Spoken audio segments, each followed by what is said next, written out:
تاریخ کے مطالعے سے پتہ چلتا ہے کہ سن 1947 میں پاکستان اور بھارت کے مشترکہ گورے supreme commander field marshal Auchinleck کی جانبداری کی وجہ سے بالآخر جموں و کشمیر پاکستان کی بجائے بھارت کے قبضے میں چلا گیا۔ دونوں ملکوں کا کمانڈر ان چیف ہونے کے باوجود فیلڈ مارشل آکن لیگ نے بھارتی مفادات کا خیال رکھا۔ اس نے بھارت کے governor general lord Mountbatten کے احکامات پر عمل کیا اور پاکستان کے گورنر جنرل محمد علی جناح کے احکامات کو نظر انداز کر دیا۔ اس بدقسمت تاریخی واقعے کے ٹھیک 1 ماہ اور 4 دن بعد وہ دونوں ملکوں کے سپریم کمانڈر کے منصب سے سبکدوش ہو کر برطانیہ روانہ ہو گئے۔ مسئلہ کشمیر پاکستان اور بھارت کے مابین دہائیوں سے حل طلب معاملہ ہے، جس پر اقوام متحدہ کی قراردادیں بھی موجود ہیں۔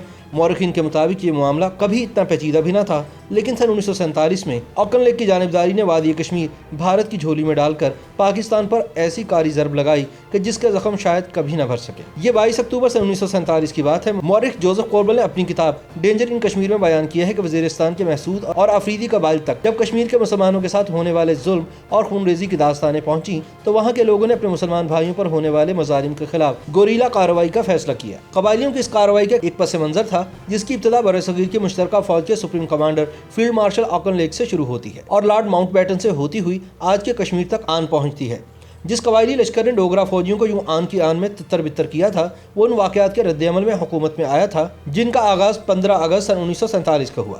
سابق وزیر اعظم پاکستان چودھری محمد علی نے اپنی کتاب ایمرجنس آف پاکستان یا ظہور پاکستان میں لکھا ہے کہ 15 اگست سن 1947 کو جب انڈیا نے اپنا پہلا یوم آزادی منایا تو ریاست جموں و کشمیر اور اس کے تمام صوبوں میں یوم پاکستان منایا گیا۔ بس اسی روز سری نگر اور دلی میں خطرے کی گھنٹیاں بج گئیں۔ مشرقی پنجاب کی مسلم اکثریتی ریاستوں کپورتھلا اور پٹیالہ کے مہاراجے سری نگر پہنچے۔ ان ریاستوں کے غیر مسلم حکمرانوں نے آبادی کا تناسب تبدیل کرنے کے لیے جو طریقہ کار اختیار کیا تھا اس سے متعلق مہاراجہ کشمیر کو آگاہ کیا۔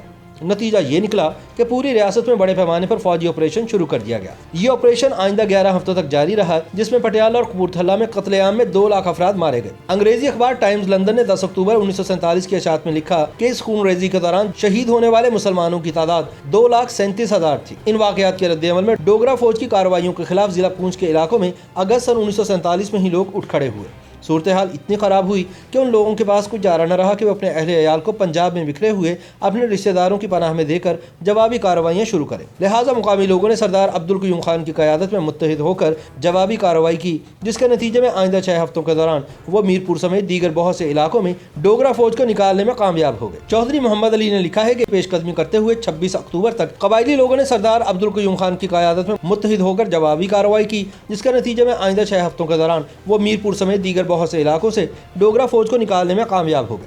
چودھری محمد علی نے لکھا ہے کہ یہ قبائلی پیش قدمی کرتے ہوئے 26 اکتوبر تک سری نگر کے مضافات میں پہنچ چکے تھے، لیکن ان کی روانگی کی اطلاع حکومت پاکستان کو نہیں تھی۔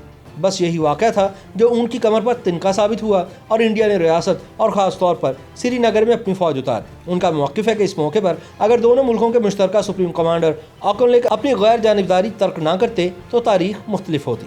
انڈین فوج کے اترنے کی خبر جب اگلے روز 27 اکتوبر کو پاکستان کے گورنر جنرل محمد علی جناح کو ملی تو انہوں نے پاکستان کی مسلح افواج کے برطانوی قائم مقام commander in chief general David Douglas Gracey کو ہدایت کی کہ وہ فوج کو فوری طور پر متحرک کر کے پہلے راولپنڈی سری نگر روڈ کے درے اور اس کے بعد درہ بانہال یعنی سری نگر جموں روڈ پر قبضہ کر کے انڈین فوج کے مواصلاتی رابطے منقطع کر دے۔ گورنر جنرل نے انہیں جو احکامات دیے تھے، جنرل گریسی نے انہیں عملی جامہ پہنانے کی بجائے ٹیلی فون پر دونوں ملکوں کی فوج کے سپریم کمانڈر فیلڈ مارشل سر کلاؤڈ آکن لیگ تک پہنچا دیے۔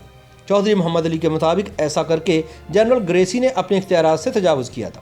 بہرحال فیلڈ مارشل آکن لیگ نے جنرل گریسی کو کارروائی سے روک دیا اور اگلے روز خود لاہور پہنچ گئے اور بانی پاکستان قائد اعظم محمد علی جناح سے ملاقات کی۔ انہوں نے محمد علی جناح کے سامنے تجویز پیش کی کہ پاکستان اور انڈیا کے گورنر جنرلز اور وزرائے اعظم کی کانفرنس منعقد کر کے مسئلہ بات چیت کے ذریعے حل کر لیا جائے۔ بانی پاکستان نے تجویز قبول کر کے فوجی کارروائی کا حکم واپس لے لیا۔